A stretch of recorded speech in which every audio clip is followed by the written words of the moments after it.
So let's first start with the Alabama UNC game. Alabama basketball is incredibly elite. It's been talked about all offseason, but this Alabama basketball team is going to be one of the best teams in the country the entire season, right? We knew that was a possibility when we saw what the roster looked like.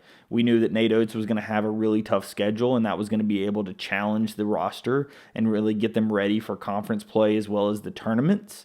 And, we needed to see it on the court because at the end of the day, on paper, this Alabama team was going to be absolutely elite, but games are not played on paper. So, in their first game, Alabama wins 110-54 and really was dominant from the word go. And the way that we can kind of start this out is the players that we said were going to be back were indeed back, but there were 3 guys that didn't play in this game. One was Chris Youngblood. Just as a heads up, Chris Youngblood did actually go through some warm-up drills. It looked like he, was moving decently well without his brace and stuff.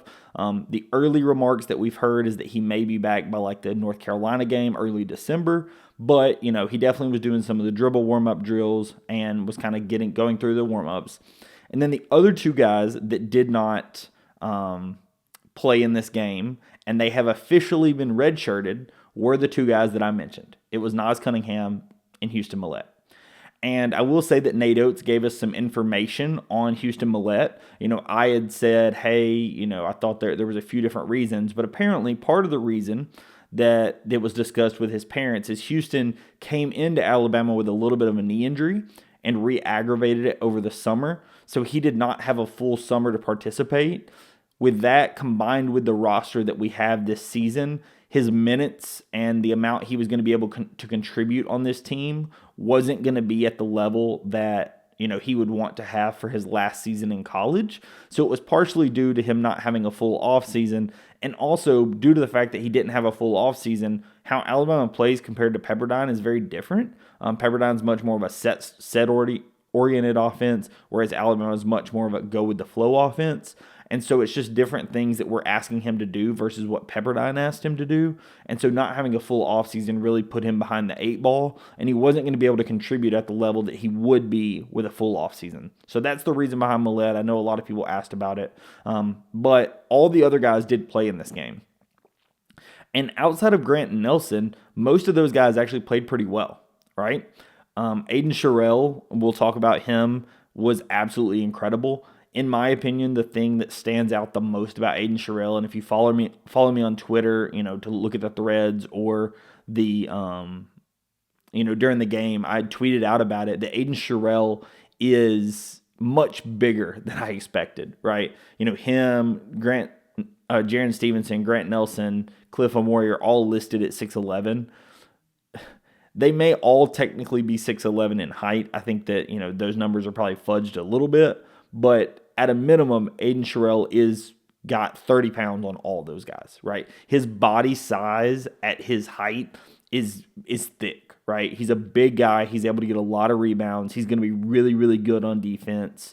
You can tell that he does not have a freshman's body, so it's going to be somebody that's going to be able to, quote-unquote, bang with the big guys down low and not going to be able to be pushed off the block. Think back to that Ian Shefflin game against Jaron Stevenson last season against Clemson. This isn't a situation where Aiden is going to be pushed around at that level, right? Aiden has got the size to be able to stay down low and not be pushed off the block, and that's something that I think is definitely going to benefit Alabama.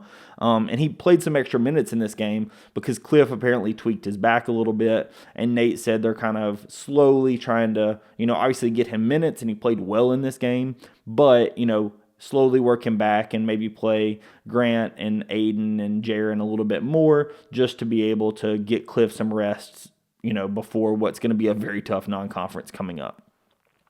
So we'll go through a few of the really, really big guys in this game. The top 2 plus-minus guys were actually Jaron Stevenson and Aiden Holloway. Jaron played okay in this game. He ended up with 7 rebounds. He did go plus-minus 39.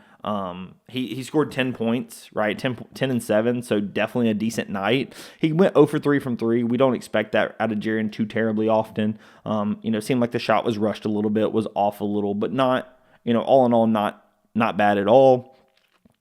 Some of the shooters that really, stood out to me was Darion Reed hit his only three that he attempted. That was great to see. Mo D, we talked about him in the scrimmages. He hit his only three he attempted. That's definitely something that we're going to want to watch moving forward. I talked about his ability to get minutes, especially if he is somebody that is hitting that three, just that single three consistently, with what he does on defense and what he does rebounding the ball, right? It's going to be really tough to keep him off the court. Two other guys that shot it great, Mark Sears, as we say, had a quiet 20 if there ever was. On 8 shots, Mark Sears has 20 points, 5 of 6 from the line. Fairly, slow on the assist numbers. He only had 1. So you look up and Mark Sears has 20 points, and, me and the guy I was sitting next to, we were talking about it, like, he didn't do anything crazy, right? Mark Sears did not have any, explosive shooting where he just went on an absolute tear. It wasn't like he just took over the game. He just kind of quietly had his 20 points, took over when he needed to take over, hit the open shots. Anytime he takes a three and it's open, you're expecting the ball to go in. It just the game seems easy to him. And it's the reason why he's a, first team All-American by most publications. It's the reason he's a preseason player of the year by most publications. He makes the game look easy, right? It's very clear to tell that this guy's been in college a long time and has done a really, really good job.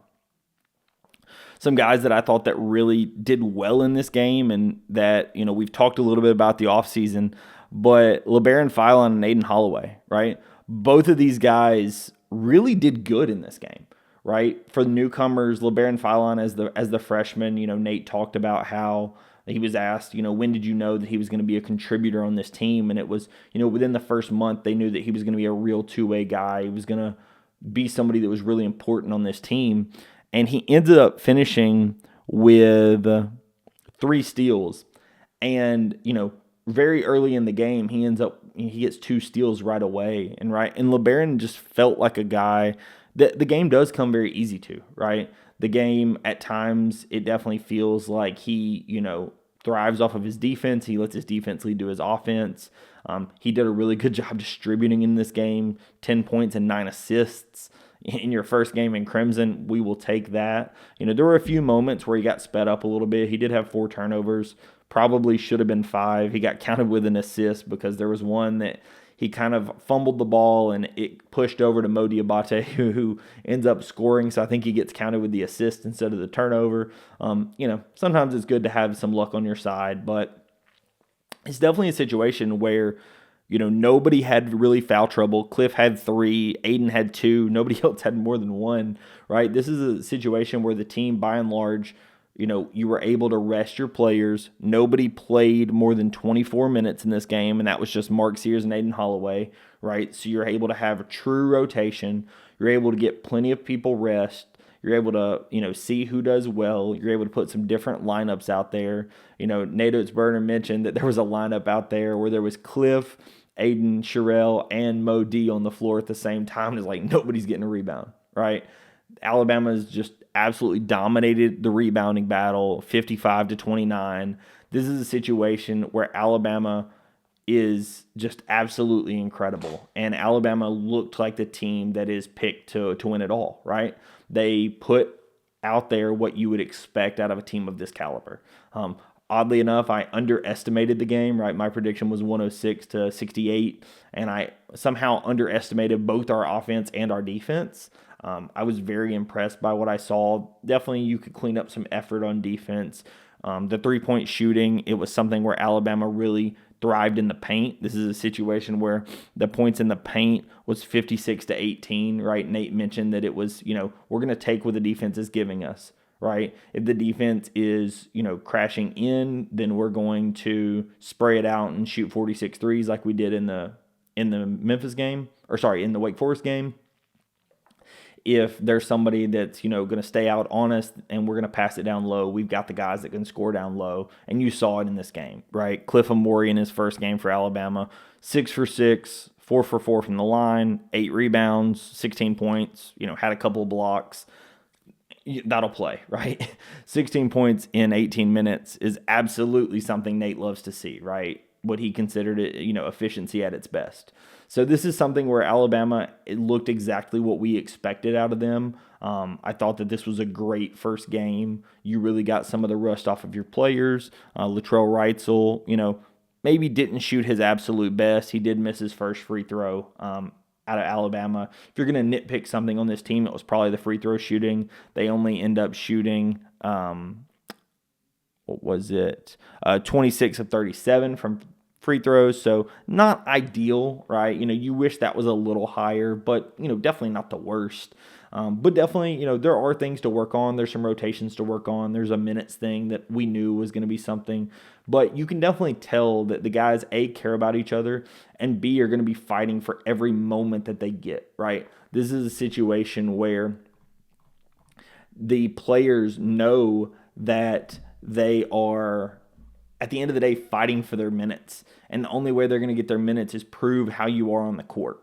And it was something that was talked about in the post-game space on Twitter, is that, for one moment, LeBaron Fallon got sat for about 8 minutes. And that was because his defensive intensity just wasn't at that level. Nate sat him next to him. And right, Nate is going to be able to sit guys if you're not playing defense. They're going to be able to sit guys if you're passing up open shots.